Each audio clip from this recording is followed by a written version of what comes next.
ఈరోజు మన అంశం, నీకు ఇష్టమైనది దేవునికి ఇవ్వగలవా? చెప్పండి అందరూ నాతోటి. నీకు ఇష్టమైంది అనకూడదు, మీరు నాకు ఇష్టమైంది నేను దేవునికి ఇవ్వగలనా అనాలి. చెప్పండి, ఇవ్వగలరా? మరి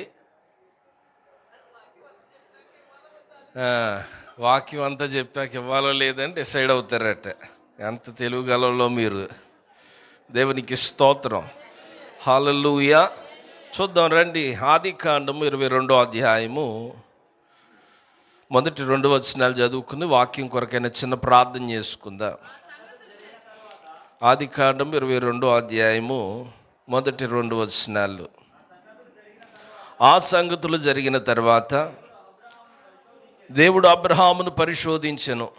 ఎట్లనగా, ఆయన అబ్రహామా అని పిలువగా అతడు చిత్తము ప్రభువా నేను. అప్పుడు ఆయన, నీకు ఒక్కడై ఉన్న నీ కుమారుని అనగా నీవు ప్రేమించు ఇస్సాకును తీసుకొని మోరియా దేశమునకు వెళ్ళి అక్కడ నేను నీతో చెప్పబోవు పర్వతములలో ఒకదాని మీద దహన బలిగా అతన్ని అర్పించుమని చెప్పాను. ప్రార్థన. మమ్మల్ని మిక్కిలిగా ప్రేమించిన మా ప్రియపరలోక తండ్రి, మీ శ్రేష్టమైన నామానికి వందనాలు, స్తోత్రాలయ్యా. ఇంతవరకు కూడా మీ ఆత్మతో నడిపించారు, మీకు స్తోత్రాలు. అల్పుణ్ణి నిలబడుతూ ఉన్నాను అయ్యా, నోటి మాంద్యం గలవాడిని, నా మాటలు ఎవరిని ఆకర్షించలేవు గనుక మానవ స్వరాన్ని ఇక్కడ మరుగు చేయండి. దైవీకమైన స్వరముతో మీరు మాట్లాడండి. బిడ్డల హృదయాలు తెరవండి. మంచి నేలను పండిన ప్రబలితంగా మార్చమని, సమస్త మహిమ మీరే పొందుకోమని యేసు నామం పేరిట అడిగి ప్రార్థన చేసి పొందుకున్నాము తండ్రి, ఆమెన్. అల్పుణ్ణైన నన్ను ఈ స్థితిలో నిలబెట్టుకున్న దేవాతి దేవునికి నేను వందనస్తున్నై ఉన్నాను. చేరువైన మీ అందరికీ కూడా సర్వాధికారియు నిరంతర స్తోత్రార్హుడైన యేసుక్రీస్తు వారి ప్రశస్త నామంలో వందనాలు తెలియజేస్తూ ఉన్నాను. కొంతమంది వందనాలు చెప్పారు, ఇంకొంతమంది నేను అడిగి చెప్పించుకుంటున్నాను. దేవునికి స్తోత్రం, హల్లెలూయా. మంచిది. మన అంశం ఏంటండి? నీకు ఇష్టమైనది దేవునికి ఇవ్వగలవా? ఇక్కడ చూస్తే కనుక చదువుబడిన లేఖన భాగంలో మనం జాగ్రత్తగా గమనిస్తే, ఆ సంగతులు జరిగిన తర్వాత దేవుడు అబ్రహామును పరిశోధించిన. ఎట్లనగా ఆయన అబ్రహామా అని పిలువగా అతడు చిత్తం ప్రభువా నేను. అప్పుడు ఆయన, నీకు ఒక్కడై ఉన్న నీ కుమారుణ్ణి అనగా నీవు ప్రేమించు ఇస్సాకును తీసుకుని మోరియా దేశమునకు వెళ్ళి అక్కడ నేను నీతో చెప్పబో పర్వతములు ఒక దాని మీద దహన బలిగా అతన్ని అర్పించమని చెప్పాను. ఏమండి, పరీక్ష చాలా గొప్పదే. ఏమంటే, ఎన్ని సంవత్సరాల నిరీక్షణ ఇది అబ్రహాం గారి జీవితంలో? ఏమంటే 25 సంవత్సరాల నిరీక్షణ. ఎందుకనంటే 75వ ఏట దేవుడు అబ్రహాంను దర్శించి, అయ్యా నీకు బిడ్డనిస్తానని చెప్పారు.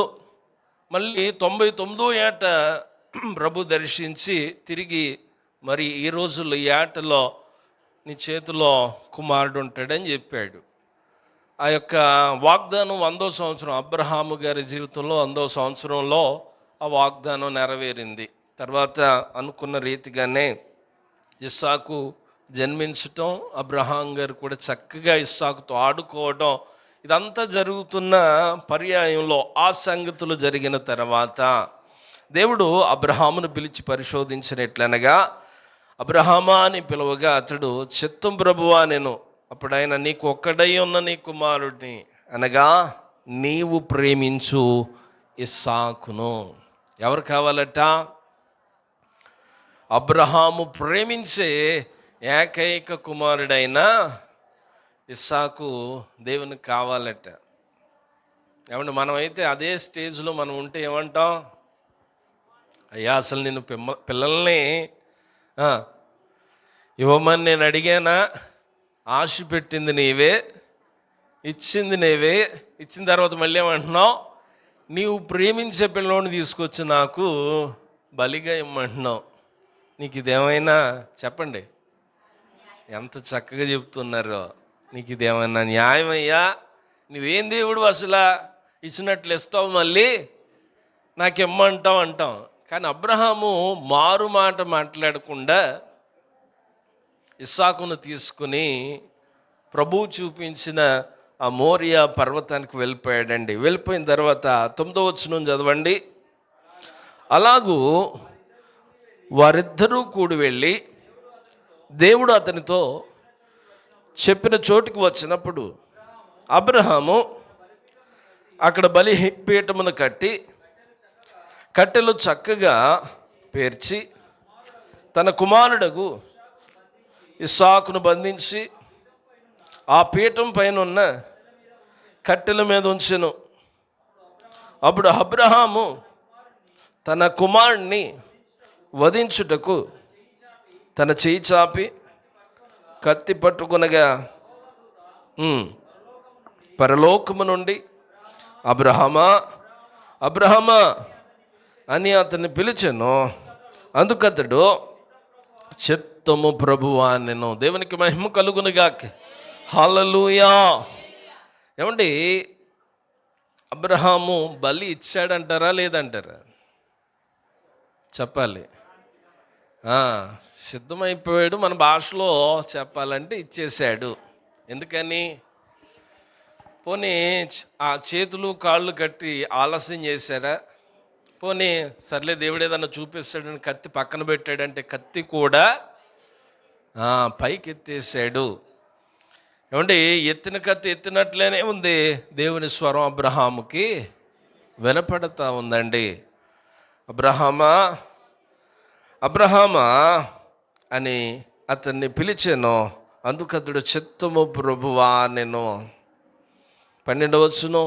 అప్పుడు ఆయన ఆ చిన్నవాని మీద చేయవేయకుము, అతనేమియో చేయకుము, నీకు ఒక్కడై ఉన్న నీ కుమారుని నాకు వెనుక తీయలేదు గనుక నీవు దేవునికి భయపడువాడు అని ఇందువలన నాకు కనబడుచున్నదనెను. దేవునికి మహిమ కలుగునుగాక.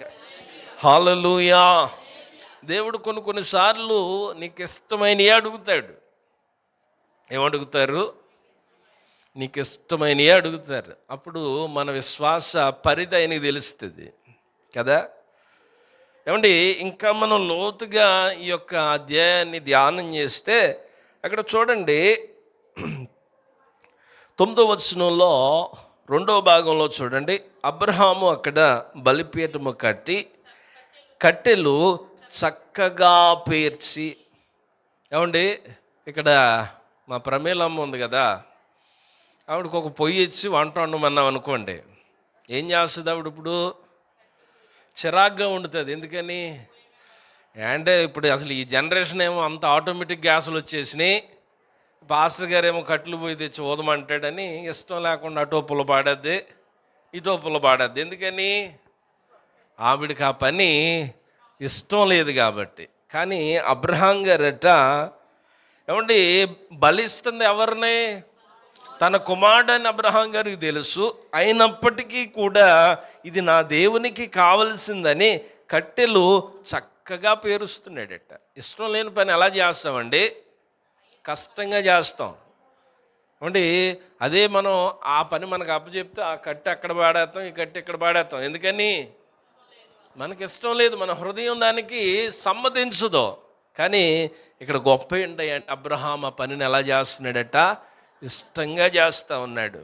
తన కుమారుడైన అబ్రహాం హృదయంలో ఉన్న ఆలోచన ఏంటో తెలుసా? దేవుడు ఇస్సాకుని తీసుకున్న 10 మందిని ఇస్సాకులను ఇవ్వగలడా? హల్లెలూయా. ఏమంటే అబ్రహాముకు తెలుసు ఈ వృద్ధాప్యంలో నాకు ఇస్సాకునిచ్చిన దేవుడు ఏమైనా చేయగలడా అని. కానీ మన జీవితాలు ఏదైనా ఇష్టమైంది ప్రభువుకి ఇవ్వగలమా? ఏమండి, ఇష్టమైంది ప్రభువుకి ఇవ్వగలమా? సంకోచితమే, ఆలోచనే. అయ్య బాబోయ్, ఇది ఎంత ఇష్టమండి, ఇది దేవునికి ఇవ్వాలా? ఇది నేను చాలా ప్రేమిస్తూ ఉన్నానండి, ఇది నేను దేవునికి ఇవ్వాలా అని మనం చాలా రీతిలుగా వెనుకడుగేస్తూ ఉంటాం. అలాగే ఇంకో భక్తుడిని కూడా చూపిస్తాను. న్యాయాధిపతుల గ్రంథము 11వ అధ్యాయము 30వ వచనాన్ని నుంచి కొన్ని వచనాలు చదువుదాం. అప్పుడు యెఫ్తా యెహోవాకు మొక్కుకొనెను, ఎట్లనగా, నీవు నా చేతికి అమ్మోనీయులను నిశ్చయముగా అప్పగించిన ఎడల నేను అమ్మోనీయుల యొద్ద నుండి క్షేమముగా తిరిగి వచ్చినప్పుడు నన్ను ఎదుర్కొనుటకు నా ఇంటి ద్వారము నుండి బయలుదేరి వచ్చినదేదో అది యెహోవాకు ప్రతిష్ఠితమగును, మరియు దహన బలిగా దాన్ని అర్పించేదన నేను. అప్పుడు యెఫ్తా అమ్మోనీయులతో యుద్ధము చేయుటకు వారి వద్దకు సాగిపోయినప్పుడు యెహోవా అతని చేతికి వారిని అప్పగించెను గనుక అతడు వారిని, అనగా అరోయేరు మొదలుకొని మిన్నేతునకు వచ్చు వరకు అబేల్కేరా వరకును 20 పట్టణముల వారిని నిశ్శేషముగా హతము చేసెను. అట్లు అమ్మోనీయులు ఇశ్రాయేలీయుల ఎదుట నిలవకుండా అణిచివేయబడిరి. యెఫ్తా మిస్పాలోనున్న తన ఇంటికి తిరిగి వచ్చినప్పుడు అతని కుమార్తె తంబురతోనూ నాట్యముతోనూ బయలుదేరి అతన్ని ఎదుర్కొనెను. ఆమె గాక అతనికి మగ సంతానమే గాని ఆడు సంతానమే గాని లేదు. కాబట్టి అతడు ఆమెను చూచి, అయ్యో నా కుమార్తె, కుమారి, నీవు నన్ను బహుగా కృంగజేసితివి. నీవు నన్ను తల్లడింపచే వారిలో ఒకటివై ఉన్నావు. నేను యెహోవాకు మాట ఇచ్చి ఉన్నాను గనక చాలమ్మ వెనక తీయలేననగా. ఏమంటే యెఫ్తా జీవిత చరిత్ర మనందరికీ తెలుసు. ఈయన ఎవరి మీదకి యుద్ధానికి వెళ్తా ఉన్నాడట? అమ్మోనీయుల మీదకి యుద్ధానికి వెళ్తూ ఉన్నప్పుడు దేవునితో ఒక మొక్కుబడి చేసుకుంటున్నాడు. ఏంటయ్యా మొక్కుబడి అంటే, అయ్యా అదిగో నేను అమ్మోనీయుల మీదకి యుద్ధానికి వెళ్తూ ఉన్నాను, ఆ యుద్ధం మీద నీవు నాకు జయమిచ్చావు అనుకో, తిరిగి నేను నా గృహానికి వస్తాను. వచ్చినప్పుడు నా ఇంటి నుంచి లేకపోతే నా గృహం నుంచి ఏదైతే నాకు మొదటగా ఎదురు వస్తుందో అది నీకు ప్రతిష్ఠించేస్తాను, మరియు నేను దాన్ని నీకు బలిగా ఇస్తాను అన్నాడు. ఏమంటే యుద్ధానికి వెళ్ళాడు, చక్కగా యుద్ధం చేశాడు, యుద్ధంలో విజయం వచ్చింది, తిరిగి చాలా ఆనందంతో ఇంటికి వస్తూ ఉన్నాడు. ఆ యుద్ధ వార్తను తెలుసుకున్న యెఫ్తా కుమార్తె కూడా తంబుర సితార్లు పట్టుకుని తండ్రిని ఎదుర్కోవటానికి పరిగెత్తుకుని వస్తూ ఉందట. ఏమంటే యెఫ్తా తన కుమార్తెను చూడగానే కృంగిపోయాడండి. ఎందుకు? అయ్యో నా కుమార్తె. ఏమండి ఒకే ఒక్క కుమార్తె యెఫ్తాకి. పని వెనక ముందో 10 మంది ఉన్నారనుకోండి, 4 ఉన్నారు, కనీసం ఇంకో కుమార్తె ఉన్నా ఒకటి పోయినా ఇంకోటి ఉందనుకోవచ్చు, కానీ ఒకే కుమార్తె అండి. చూడండి అక్కడ మనం జాగ్రత్తగా చూస్తే 35వ వచనం, కాబట్టి అతడు ఆమెను చూచి తన బట్టలు చింపుకుని, అయ్యో నా కుమారి, నీవు నన్ను బహుగా కృంగజేసితివి. ఏమండి యెఫ్తా కుమార్తె అనుకుంటుంది మా నాయన యుద్ధంలో గెలిచాడని సంతోషంగా వస్తుంది, కానీ తండ్రి యొక్క మొక్కుబడి చెప్పాలి కుమార్తెకు తెలియదండి. అయితే తర్వాత అదన్న తర్వాత చూడండి యెఫ్తా ఏమంటున్నాడో, నేను యెహోవాకు మాట ఇచ్చి ఉన్నాను గనుక వెనుక తీయలేనను అనగా 36వ వచనం, ఆమె, నా తండ్రి యెహోవాకు మాట ఇచ్చి ఉంటివా, నీ నోటి నుండి బయలుదేరిన మాట చొప్పున నాకు చేయము. యెహోవా నీ శత్రువులను అమ్మోనీయుల మీద పగ తీర్చుకుని ఉన్నాడని అతనితో అనెను. ఏమంటే తండ్రి అంతా నీతి గలవాడో, కుమార్తె కూడా అదే పట్టు కలిగిన కుమార్తె అండి. దేవునికి స్తోత్రం, హల్లెలూయా. ఏమండి మన మాటలు దేవునికి ఇస్తూ ఉంటాం, లాభం వచ్చినప్పుడు బాగానే మాట మీద నిలబడతాం, కొంచెం నష్టం వచ్చింది అనుకోండి ఒట్లు తీసి గట్ల మీద ఆడతాం కదా. మన స్వభావాలు అలా ఉంటాయి కదా. లాభం వచ్చిందనుకోండి దేవుని కోసం ఏమైనా చేయడానికి సిద్ధపడతాం. ఆ ఇచ్చిన మాటలు కొంచెం నష్టం వచ్చిందనుకోండి ఏం చేస్తాం, మాట తీసుకెళ్ళి ప్రక్కన పెడతా ఉంటాం. కానీ యెఫ్తా చూడండి, మాట ఇచ్చిన తర్వాత తిరిగి గృహానికి వస్తే తన ఏకైక కుమార్తె తండ్రిని ఎదుర్కోవటానికి వస్తూ ఉంది చక్కగా ఆ వాయిద్యాలు వాయించుకుంటూ. కానీ యెఫ్తా హృదయం కృంగిపోయింది. అయ్యో, నేను దేవునికి మాట ఇచ్చాను, ఇంటికి వస్తే తీరా నా కుమార్తె నాకు ఎదురైంది. ఇప్పుడు నా కుమార్తె నేనేం చేయాలి, బలిగా అర్పించాలి. అది చాలా కష్టమైన పని. అయినప్పటికీ కుమార్తె అంటున్నాడు, నేను యెహోవాకు మాట ఇచ్చున్నాను గనుక నేను వెనుకకు తీయను. మన పిల్లలైతే ఏమంటారు, మాట ఇచ్చింది నువ్వు కదా, నీ ప్రాణం పెట్టుకో, నాకేం సంబంధం అంటారు. కానీ యెఫ్తా కుమార్తె అలాంటిది కాదండి. అంటుంది చూడండి, ఆమె నా తండ్రి యెహోవాకు మాట ఇచ్చుంటివా, నీ నోటి నుండి బయలుదేరిన మాట చొప్పున నాకు చేయమో. దేవునికి స్తోత్రం. అటువంటి పిల్లలు ఉన్నారా? ఏమంటే పెళ్ళిళ్ళలోనే అమ్మ ఇదిగో పలానా అబ్బాయి బాగున్నాడు, మేము ఎంత ఆలోచించి చేసుకుంటే నాకు వద్దు, నువ్వు చేసుకుంటే చేసుకునేది ఎట్లా ఉన్నారు పిల్లలు కదండి. నా ఇష్టం ఇక్కడ, నీ ఇష్టం ఏంటి, నాకు నచ్చాలే, నేను మాట్లాడాలి ముందు. ఎంత స్పీడ్గా ఉన్నారు ఏమంటే తల్లిదండ్రులు మాట వినేటట్లుగా పిల్లలు ఉన్నారా? నేటి దినాల్లో చాలా కష్టమైపోయినాయండి. వారి సొంత నిర్ణయాలు, వారికి ఏది నచ్చితే అది చేసే దినాల్లో. కానీ యెఫ్తా తన తండ్రితో అంటుంది, యెహోవాకు మాట ఇచ్చావా, నీ నోటి మాట బయలు వెళ్ళింది స్థిరపరచు నాయన, ఆ మాట చొప్పున నాకు చేయమంటుంది. దేవునికి స్తోత్రం, హల్లెలూయా. ఏమంటే యెఫ్తాకి తన కుమార్తె అంటే చాలా ఇష్టం, ఒకే ఒక్క కుమార్తె. అయినప్పటికీ కూడా దేవునికి ఇచ్చిన మాటను బట్టి ఆ కుమార్తెను బలిగా ఇవ్వటానికి యెఫ్తా సిద్ధపడ్డాడు. వెనుతిరగలేదండి, మాట ఇచ్చి మార్చలేదు. కానీ మనం చిన్న చిన్నవి మనం ఇష్టపడే దేవునికి మనం చెప్పండి ఇవ్వలేని వారంగా ఉంటున్నామేమో. మనము జ్ఞాపకం చేసుకోవాలి. అందుకే భక్తుడు పాట పాడుతాడు కదా, చక్కటి పాట ఉంటుంది, నీకిష్టమైనది కావాలి దేవునికి, బలి అర్పణ కోరలేదు దేవుడు, బలి అర్పణ కోరలేదు దేవుడు. ప్రభు మనసు తెలుసుకో, వాక్యాన్ని చదువుకో, నీకిష్టమైనది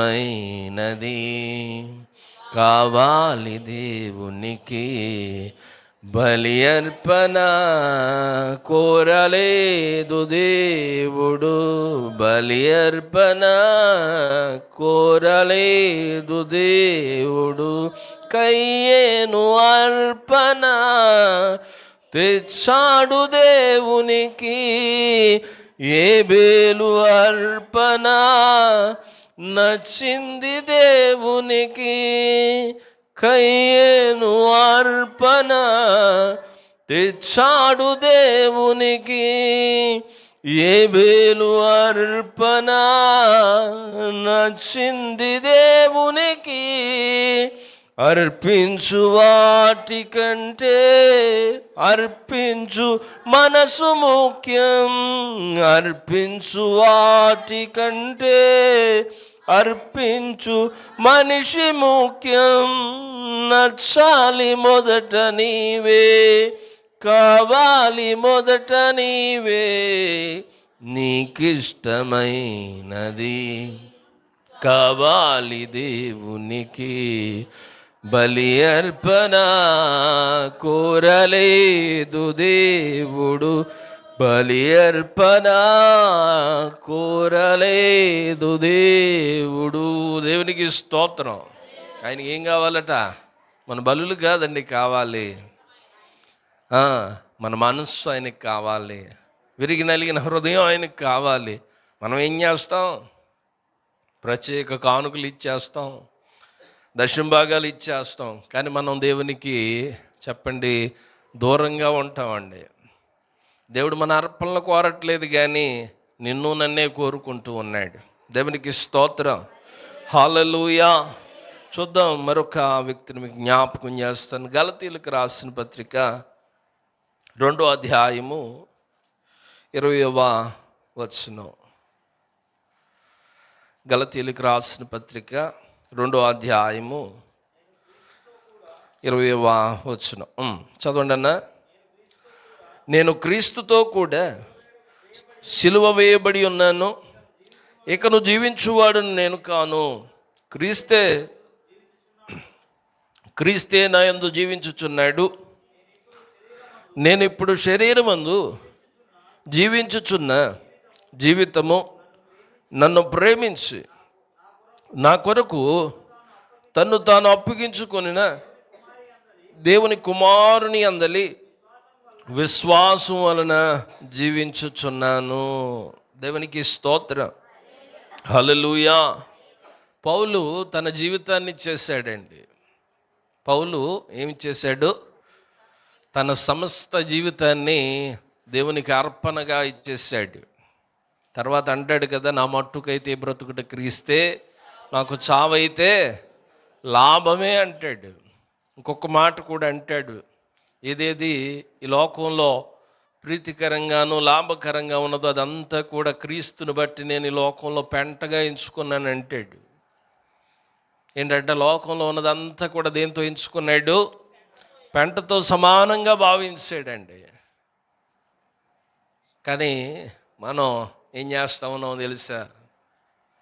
దానికోసమే పరుగులు పెడతా ఉన్నాం. ఎవరిని విడిచిపెట్టి?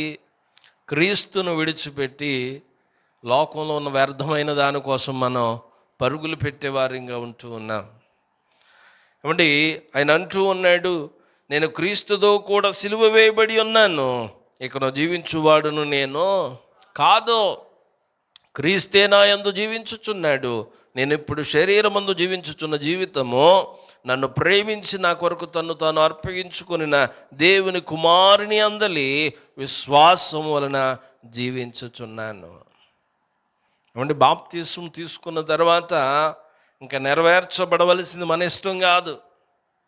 ఎవరిష్టం నెరవేర్చబడాలి? మనలో దేవుని చిత్తం నెరవేర్చబడాలి. ఆయన ఇష్టం మనం కొనసాగించాలి. కానీ నేటికి కూడా మన ఇష్టాలే నెరవేర్చుకుంటూ ఉన్నాం. ఇంకొక గొప్ప వింత ఏంటయ్యా అంటే, మన ఇష్టాలను అట్టుకెళ్ళి దేవుని చిత్తానికి రుద్దేస్తూ ఉంటాం కదా. ఇదే కావాలి, ఇదే కావాలంటూ ఉంటాం. ఒక యవనస్తుడు ఉన్నాడట సంఘంలో. పాస్టర్ గారి దగ్గరికి వచ్చి అన్నాడట, పాస్టర్ గారు ముందు యవనస్తుడు తల్లిదండ్రులు వచ్చి చెప్తూ ఉన్నారు, పాస్టర్ గారండి, మనవాడికి ఎక్కడ చూసినా ఏ సంబంధం సెట్ అవ్వట్లేదు, ఎక్కడికి వెళ్ళినా ఏదో వంక పెడతా ఉన్నాడు, వయసు ఏం ముదిరిపోతుంది, ఈడేం పెళ్లి చేసుకుంటలేదు, పోనీ ఎక్కడ తీసుకెళ్ళినా ముక్కొంకర మూతొంకర అంటున్నాడు, అన్నీ బాగున్నాయంటే అంత బారు జుట్టు కావాలంటున్నాడట. వీడితో ఇంకా తెగతింపులు లేదని తీసుకొచ్చి పాస్టర్ గారికి అప్పచెప్పాడట. ఇంకా తల్లిదండ్రులు మీరు వెళ్ళండి బయటకని పాస్టర్ గారు మొదలెట్టాడట. నాయన అసలు నీ బాధ ఏంటో చెప్పు, అసలు ఎవరన్నా ప్రేమిస్తున్నావా ఏంటంటే, మనోడు బయట వచ్చాడట. ఏమీ లేదు అయ్యగారు, ఇదిగో నన్ను మందిరానికి నడిపించింది చూడండి, ఆవిడెందుకు నా మనసులోనే తిరుగుతుంది, ఆవిడనే చేసుకోవాలనుకుంటున్నాను అన్నాడట. పాస్టర్ గారు అన్నాడట, మంచి ఆలోచన నాయన, నేను కూడా తల్లిదండ్రులతో మాట్లాడతాను ఉండు అన్నాడట పాస్టర్ గారు. మా పాస్టర్ గారు కొంచెం ఎక్కువ జ్ఞానం ఉంటుంది కదా. సరేనా, ఆ పాప ఎవరైతే అమ్మాయి ఉన్నారో వాళ్ళ అమ్మ నాన్నలు పిలిపిస్తే కుర్రోడు కంటే 2 సంవత్సరాలు పెద్దదట్టే. ఏమైంది? కుర్రోడు కంటే 2 సంవత్సరాలు పెద్దదైంది. ఎవరు? అమ్మాయి. ఎవరైతే యవనస్తుని మందిరానికి నడిపించిందో అమ్మాయిది 2 సంవత్సరాలు పెద్దదైతే పాస్టర్ గారు అన్నాడట, ఇంకా దీని గురించి ప్రార్థన చేయక్కర్లేదు నాయన, ఇంటూ మార్కు కొట్టేసుకోవచ్చు, నీకంటే 2 సంవత్సరాలు పెద్దదంటే. ఆయన అన్నాడట, సచిన్ టెండూల్కర్ కంటే అలా ఆవిడ 2 సంవత్సరాలు పెద్ద అయ్యారు, ఇక పలానా హీరో కంటే ఆయన భార్య 2 సంవత్సరాలు పెద్ద అన్నాడట. పాస్టర్ గారికి అర్థమైపోయింది, మనోడు ఫుల్గా ప్రిపేర్ అయిపోయాడని. నాయన ఇందులో నా ప్రమేయం లేదు, నువ్వు చేసుకోవాలంటే చేసుకో అన్నాడట. మనోడు ఇంకా ఇరు కుటుంబాలతో మాట్లాడేసాడు, వివాహం చేసుకున్నాడు. మళ్ళీ 6 నెలల తర్వాత పాస్టర్ గారి దగ్గరికి వచ్చాడట.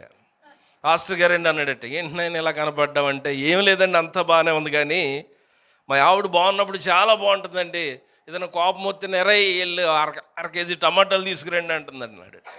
ఏమంటుందట, ఒరే వెళ్ళి ఏం తీసుకురావాలి, అర కేజీ టమాటాలు తీసుకురామంటుంది అన్నాడట. పాస్టర్ గారు మంచిగానే పిలుతుంది కదా నాయన అన్నాడట. అదేంటండి అలా అంటారు, ఏదో చెప్పి గైడెన్స్ ఇస్తారంటే అన్నాడట పాస్టర్ గారు, నీ భార్య కాబట్టి అప్పుడప్పుడు నేను గౌరవిస్తుంది, నీకంటే పెద్దది కాబట్టి అరా పోరా అంటాను, తప్పే ఉంది నాయన, వెళ్ళి శుభ్రం కాపురం చేసుకున్నాడట. అంతే కదా, పెద్దోళ్ళని ఎలా పిలుతాం, యారా పోరా అంటాం కదా. మరి 2 సంవత్సరాలు ఆవిడకంటే చిన్నోడు కదా ఈయన, అందుకే అలా పిలుస్తుంది. అప్పుడప్పుడు మన ఆలోచనలు అట్టుకెళ్ళి దేని మీద రుద్దకూడదు, దేవుని చిత్తం మీద రుద్దకూడదండి. అన్నీ సక్సెస్ అవ్వో, ఆయన చిత్తానికి అప్పగించుకుంటే క్షేమంగా వెళ్ళిపోతాం. మన ఎముక కాంతి తెచ్చిపెట్టుకున్నాం అనుకోండి, ఆ ఎముక బయట తిరుగుతుంది. బయట తిరిగినప్పుడు ఎముక బయటకు వచ్చేది ఎలా ఉంటుంది, ఏ గుమ్మాన్ని నొక్కుకున్నా నొప్పి వచ్చేస్తుంది, ఏ గోడకు రాసుకున్నా నొప్పి వచ్చేస్తుంది. ఎముక బయట ఉంటే బాగుంటుందా, ఎటువంటి నొప్పి వస్తుంది. ఎముక ఎక్కడ ఉండాలి చెప్పాలి, ఎముక ఎక్కడ ఉండాలి, లోపల ఉంటేనే క్షేమం. ఏదన్నా దెబ్బ తగిలి ఎముక బయటకు వచ్చేసింది అన్నాడంటే అటు ఉంటాడా, ఆ నొప్పికి గజగజలు ఆడిపోతారు. కానీ కొంతమంది వారి ఎముకలు కాని ఎముకలు తెచ్చిపెట్టుకుంటారు, అది ప్రమాదం. కనుక అటువంటి ధైర్య సాహసాలు ఏమీ చేయకండి. మన ఎముక ఎక్కడుంది, ఇక్కడ అందరికి ఎముకలు వచ్చేసినాయి లేండి, ఇంకెవరన్నా వాక్యం వినేవాళ్ళకి ఉపయోగపడుతుంది. కొంతమంది అటు ఇటుగా ఉన్నారు, అందుకే ఉదాహరణ తీసుకొచ్చింది. దేవునికి స్తోత్రం, హల్లెలూయా.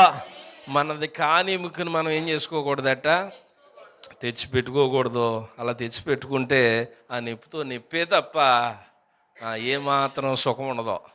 ఇంటికి వెళ్ళినా నొప్పే, బయటికి వెళ్ళినా నొప్పే. బాగా అర్థమైంది మీకు. దేవునికి స్తోత్రం. పౌలు ఏమంటున్నాడట, ఇది అది మర్చిపోయారు.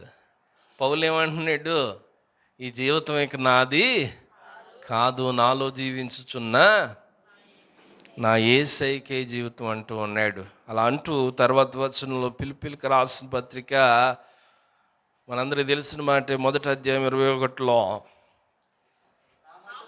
నా మట్టుకైతే బ్రతుకుటి క్రీస్తే, చావైతే లాభము అంటూ ఉన్నాడు.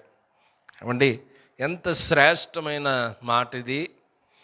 నా మట్టుకైతే బ్రతుకుటి క్రీస్తే అంటే క్రీస్తు కొరకు నేను చనిపోవడం కూడా నాకు లాభమే. దేవునికి స్తోత్రం, హల్లెలూయా.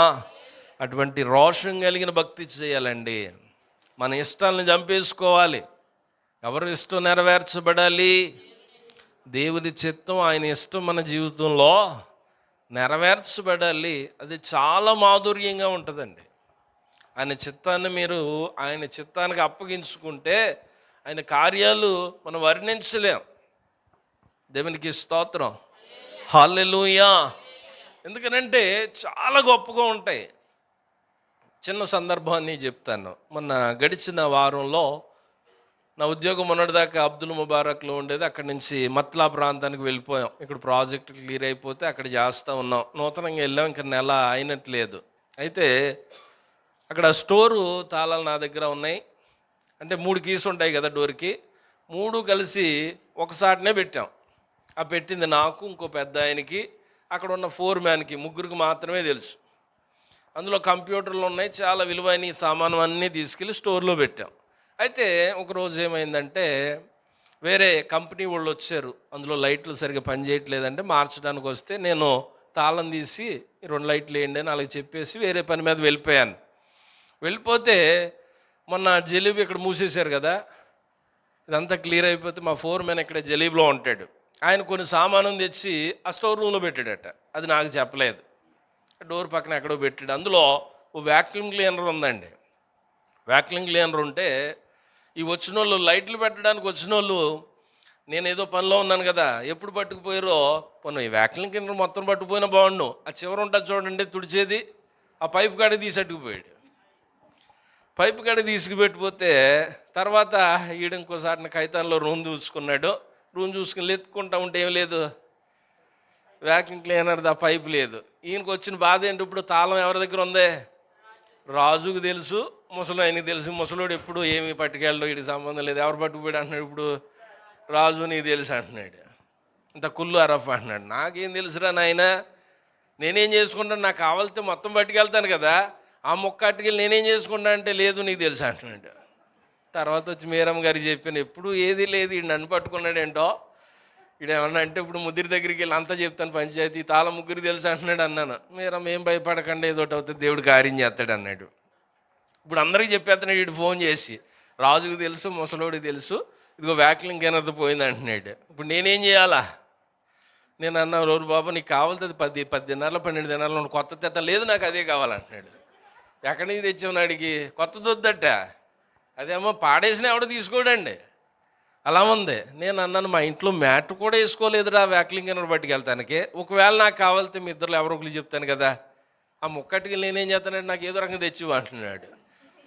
కొత్త తెస్తానంటే వద్దంట, అదే తేవాలంట. ఇది ఎక్కడ పంచాయతీ అనుకుని ఆ గురువారం ఇంటికి వచ్చాను. వీరమ్మ గారికి చెప్పిన, ఏం కాదులేండి దేవుడు సాయం చేస్తాడు అన్నాడు. శుక్రవారం శనివారం ఆదివారం వెళ్తున్నాను. నాకు ఆ భయం ఎక్కువైపోయింది. ఇప్పుడు వీడికి ఏం చెప్పాలి, పొద్దుట వెళ్ళి సలాం చెప్పేటప్పటికి చెప్పావా తెచ్చావా అంటున్నాడు. నేను చెప్పడం ఏంటి, నేను తేవటం ఏంటరా, నేను తీయలేదు అసలు, నాకు లేదురా అంటున్నాను. ఇంతలో ఆర్ఎస్ గడు మొన్న లైట్లు పెట్టాడు చూడండి, ఆడికి ఫోన్ చేసి చెప్పాడంట, ఇదిగో నేను ముద్దురి దగ్గరికి వెళ్తున్నాను, ఎవడో ఇక్కడ ఆఫీసులో స్టోర్లోది వ్యాక్లింగ్ ఎన్నర్ చివరిది పట్టుకుపోయాడు అన్నాడట. ఆడన్నాడంట, మాలిష్ అనారఫ్ అని ఇచ్చుకుని వచ్చాడట. అంటే నాకు తెలుసు, నేనే తీసుకెళ్ళాను, ఇదిగో నాకు పని ఉందని తెచ్చాడండి. మళ్ళీ నా దగ్గరికి వచ్చేసి మాషా అల్లా కల్లిక్, నన్ను క్షమించు అంటున్నాడు. ఒరే నిన్నే కదరా అంతా నాకు తెలుసు అన్నావు, నన్ను క్షమించు అంటున్నావు అంటే, నీకు తెలియకుండా ఎత్తుకుపోయారు ఇలా అంటున్నాడు. దేవునికి స్తోత్రం అనుకున్నాను. ఇప్పుడు అంటున్నాడు, అన్నీ నువ్వే చూసుకో, నువ్వే జాగ్రత్త చూసుకుంటావు, అన్ని తాళాలు తెచ్చేస్తున్నావు, నాకు వద్దురా బాబు ఈ తాళాలన్నీ నీ దగ్గర ఎట్టుకో, నువ్వేమో ఇప్పుడేమో అల్లా కల్లిక్ అంటావు, తర్వాత ఏమో అంతా నీకు తెలుసు అంటావు, ఈ బాధ నాకు వద్దన్నాను. కొన్నిసార్లు అపవాదిగాడు మనల్ని చక్కగా ఏం చేస్తాడు, ఇరికిస్తూ ఉంటాడు. కానీ మనం దాని గురించి కంగారు పడక్కర్లా, దేవునికి అప్పగించి ధైర్యంగా ఉంటే, ఇప్పుడు వాళ్ళందరికంటే కూడా కొన్ని సంవత్సరాలు చేస్తున్న వాళ్ళకంటే నమ్మకం దేవుడు మనల్ని అక్కడ గణపరిచాడు. దేవునికి స్తోత్రం, హల్లెలూయా. మనం దేవుని మీద ఆనుకున్నప్పుడు సమస్తము ఆయన సమకూడిగా జరిగిస్తాడండి. కొంతకాలం ఒకవేళ నింద రావచ్చు, కానీ తర్వాత తెలిసినప్పుడు ఎవరైతే నిందించారో వారే సిగ్గుపడేటట్లుగా ప్రభు సహాయం చేస్తాడు. దేవునికి మహిమ కలుగునుగాక, హల్లెలూయా. ఏమండి, ఎప్పుడైతే మనము ఏమివ్వాలి దేవునికి, మనకిష్టమైనది దేవునికి ఇచ్చేవారంగా ఉండాలి. మీకేమిష్టం? మీ హృదయాల్లో మిమ్మల్ని మీరు పరీక్షించుకోండి. నాకేమి ఇష్టం, అది దేవుని కొరకు నేను ఇవ్వగలనా? కొంతమందికి కొన్ని వ్యసనాలు అంటే చాలా ఇష్టం, వారిని వారు పరీక్షించుకోవాలి. ఈ వ్యసనం నేను యేసయ్య కొరకు విడిచిపెట్టగలనా? ఈ యొక్క బంధకాన్ని నేను యేసయ్య కొరకు విడిచిపెట్టగలనా? అంటే గతంలో నాకు ఎందుకో బంగారం అంటే చాలా ఇష్టం అండి. బంగారం అంటే ఇక్కడ మీకెవ్వరికి ఉండదు అంత ఇష్టం నాకు. కోయిట్కి వచ్చే ముందు మా అన్నయ్య ఎప్పుడో నాకంటే చాలా కొన్ని సంవత్సరాల ముందు ఇక్కడి నుంచి కోయిట్లో పని చేస్తూ ఉన్నారు. ఆయన వచ్చి ఏదన్నా స్నానానికి వెళ్ళినప్పుడు ఆ రింగులు అవి తీసి పక్కన పెడితే ఎట్టుకుని బాగా ఆనందపడిపోయేవాడిని. అంత పిచ్చి, నేను ఎప్పుడు కొనుక్కుంటానో అనుకునేవాడిని. చూడండి దేవుని కార్యాలు. 2011 సంవత్సరం మే 29 బాప్తీసం తీసుకున్నాను. తర్వాత 2016లో కోయిట్కి వచ్చాను. వచ్చినప్పుడు కొంచెం దృష్టి బంగారం మీద ఉంది, కానీ క్రమేపీ ఇక్కడికి వచ్చాక ఆత్మీయంగా బలపడడం, దేవుడు నన్ను దర్శించాక బంగారం అంటేనే ఇష్టం పోయింది. ఏమైపోయిందో తెలీదు. ఒక్కొక్కసారి ఆలోచించుకుంటాను, ఇష్టమంతా ఏమైపోయింది అని. అంటే దేవుడు నిన్ను పట్టుకుంటే ఇహపరమైనవి ఏవి కూడా నిన్ను ఎంత మాత్రం ఆకర్షించలేవండి. దేనికోసం నీ సమయాన్ని వృధాగా గడుపుతున్నావో, ఇది నాకు ఇష్టమని నీవు దేనికోసం నీ విలువైన ధనాన్ని సమయాన్ని వెచ్చిస్తూ ఉన్నావో, దాన్ని నీవు వ్యర్థంగా ప్రభు కొరకు విడిచిపెట్టేయాల. దేవునికి స్తోత్రం, హల్లెలూయా. కొన్ని పదార్థాలంటే కొంతమందికి ఇష్టం, కొన్ని వస్తువులంటే కొంతమందికి ఇష్టం. ఈ ధనాన్ని నీవు పరీక్షించుకోగలవా? దేవుని కొరకు నేను దీన్ని పక్కన పెట్టేస్తానని అబ్రహాము తన ఏకైక కుమారుణ్ణి ఎవరికి ఇవ్వటానికి సిద్ధపడ్డాడు? దేవునికి ఇవ్వటానికి సిద్ధపడ్డాడండి. యెఫ్తా తన కుమార్తెను దేవునికి ఇవ్వటానికి సిద్ధపడ్డాడు. అపోస్తలుడైన పౌలు అంటున్నాడు, నేను ఇంకా జీవించుచున్నది నా కొరకు కాదు, నా కొరకు ప్రాణం పెట్టిన యేసయ్య కొరకే నేను బ్రతికి ఉన్నాను అంటూ ఉన్నాడు. ఇంకొక వ్యక్తిని చూపించి నేను ముగించేస్తాను. చూడండి, ఇక్కడ లూకా సువార్త 5వ అధ్యాయము మనందరికీ సుపరిచితమైన భాగమే. లూకా సువార్త 21వ అధ్యాయము మొదటి నుంచి 4 వచనాలు. వేయుచున్న ధనవంతులను ఆయన పారజూచెను. ఒక భేద విధవరాలు 2 కాసులు అందులో వేయుచుండగా చూచి, ఈ భేద విధవరాలు ఇక్కడున్న వారందరికంటే ఎక్కువగా వేసినని మీతో నిజముగా చెప్పుచున్నాను. వారందరూ తమకు కలిగిన సమృద్ధిలో నుండి కానుకలు వేసిరి కానీ ఈమె తమ లేమిలో తనకు కలిగిన జీవనాంతయు వేసని వారితో చెప్పాను. దేవునికి మహిమ కలుగునుగాక. హల్లెలూయా. ఇక్కడ ఎవరు కనబడుతూ ఉన్నారండి? ఒక భేద విధవరాలు, తనకంటూ ఏమీ లేదండి, ఇంకా ఖర్చులకు 2 కాసులు ఉన్నాయట. ఏమండి, ఆ 2 కాసులు కూడా కానుకలు బెట్లో వేసేసిందట. ఏమండి, అది చూసిన యేసయ్య అంటూ ఉన్నారు, వారందరూ తమకు కలిగిన దాంట్లో సమృద్ధిలో నుండి కానుకలు వేసిరి కానీ ఈమె తన లేమిలో తనకు కలిగిన జీవనమంతయు వేసానని వారితో చెప్పాను. ఉన్నోళ్ళు ఉన్నదాన్ని బట్టి వేస్తూ ఉంటే ఈమె లేమిలో ఉన్నా కూడా ఏమండి ఉన్నదంతా తీసుకెళ్ళి ఏమంటే దేవుని సన్నిధిలో కానుకల బాక్సులు వేసేసింది, కానుకల బెట్లు వేసేసింది. ఏమండి ఎంత సమర్పణ కలిగిన జీవితం అండి. మన ఆలోచనలు ఎలా ఉంటాయంటే, రేపు ఏంటి, ఎల్లుండి ఏంటి, తర్వాత ఏంటి, నేను ఎలా పోషింపబడతాను, ఆధారం ఏంటని మనం ఆలోచిస్తాం. మనం ఆయన మీద ఆనుకుంటే అలనాడు ఏలియాని కాకుల చేత పోషించిన దేవునికి అసాధ్యమైనది ఏమైనా ఉందంటారా? మనం ఏ మూలనున్నా కూడా ఆయన మనల్ని పోషించగలడు. ఏమంటే ఆయనకు అసాధ్యమైనది ఏదీ లేదు. ఒకవేళ ధనాన్నే ప్రేమిస్తూ ఉన్నామేమో, వాక్యం సెలవిస్తుంది కదా, ధనవంతుడు చెప్పాలి దేవుని రాజ్యంలో ప్రవేశించుట. చెప్పాలి గట్టిగా, ఈ మాట రావట్లేదు మీకేంటో. ఉంటే సూది విద్యంలో ప్రవేశించుట సులభం, అది జరుగుతుందంటారా? ఉంటే సూది విద్యంలో ప్రవేశిస్తుందా? కలలో కూడా అది జరగదు. అంటే ధనవంతుడు కూడా అక్కడికి వెళ్ళడం చాలా కష్టం అండి. ఎందుకో తెలుసా? ఈ ధనవంతుడికి పుట్టింది మొదలుకొని చచ్చే వరకు కూడా ధనం మీదే మనసు ఉంటుంది. మనలో కూడా కొంతమందికి వచ్చాక, ఇండియాలో బాగానే కొట్టుకునేదంట గుండె, ఇక్కడికి వచ్చాక లబ్ డబ్ అని కొట్టుకుంటలేదట, కేడీ కేడీ అని కొట్టుకుంటుందట. ఏమని కొట్టుకుంటుంది? కేడీ కేడీ అని కొట్టుకుంటుందట. ఈ 300, 307, 310 వెళ్ళేటప్పటికి వీళ్ళ గుండె ఇంకా గట్టిగా కొట్టుకుంటాం మొదలుపెట్టింది. కనుక ధనం మీద మనం ఏం చేయకూడదు, ఎక్కువగా దాని మీద మనము మనసు పెట్టకూడదు. ధనం మీద ఎక్కువ మనసు పెట్టామనుకోండి, జ్ఞాని అని సలోమోన్ అంటాడు, రెక్కలు వచ్చి ఎగిరిపోతుందట. ఏమొస్తాయి? దేనికి? మీ కేడీలకు కూడా రెక్కలు వస్తాయి. కనుక దృష్టి దేని మీద పెట్టకూడదు? ధనం మీద పెట్టకూడదు. ఆ ధనం మనకి ఇచ్చి యేసయ్య మన దృష్టి ఉండాలి. దేవునికి మహిమ కలుగునుగాక. హల్లెలూయా. ఎప్పుడైతే నీవు దేవుని మీద మనస్సు పెడతావో ఆయన సమస్తాన్ని నీకు అనుగ్రహిస్తారు. ఏమంటే ఇంకా చాలా మాటలు ఉన్నాయి, సమయం లేదు. మీరమ్మ గారు పెద్ద వార్నింగ్ బాక్స్ పెట్టేసి మీరు పట్టుకుంటే వదులుతులేదో, ఆ సమయానికి ముగించేయండి అని రెడ్ గీత గీసేసారు నా ముందు.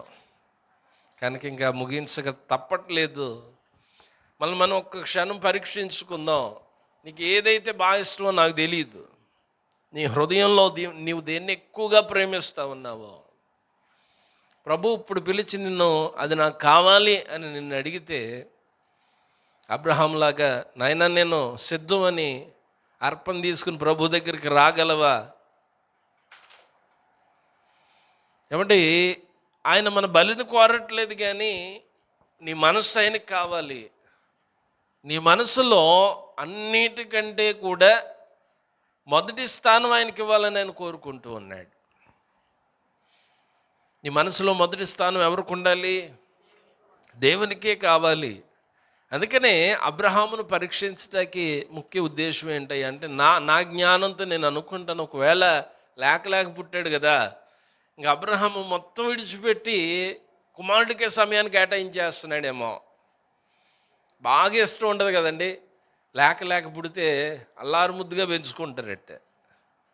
అలా లేక పుట్టిన విధానం బట్టి ఎక్కువగా ఆశ పెట్టించుకున్నాడేమో కుమారుడి మీద. అందుకే దేవుడు అంటున్నాడు, అసలు ఇవ్వగలడని పరీక్షించాడేమో. ఒకవేళ నీవు కొన్ని పరిస్థితులను బట్టి, నీకున్న వారిని బట్టి లేకపోతే నా బ్రతుకు ఎలా అని నీవు అనుకుంటున్నావేమో. ప్రభు ఈ సాయంకాల సమయం నీతోనే మాట్లాడుతూ ఉన్నాడు. ఆయన కాకుండా నీవు అధిక ప్రాధాన్యత దేనికి ఇస్తా ఉన్నావో, ప్రభు ఈ మధ్యాహ్న కాలం నిన్ను అడిగి అది నాకు కావాలంటే నువ్వు ప్రభువుకి ఇవ్వగలవా? మనం పరీక్షించుకుని ప్రార్థన చేద్దాం. ఏకీభవించండి. దేవా మీకు వందనాలు, ఏమి ఇవ్వగలను నాయనా? ఇదిగో తండ్రి, నన్ను ప్రేమించి నాకు సమస్తాన్ని మీరు ఇచ్చి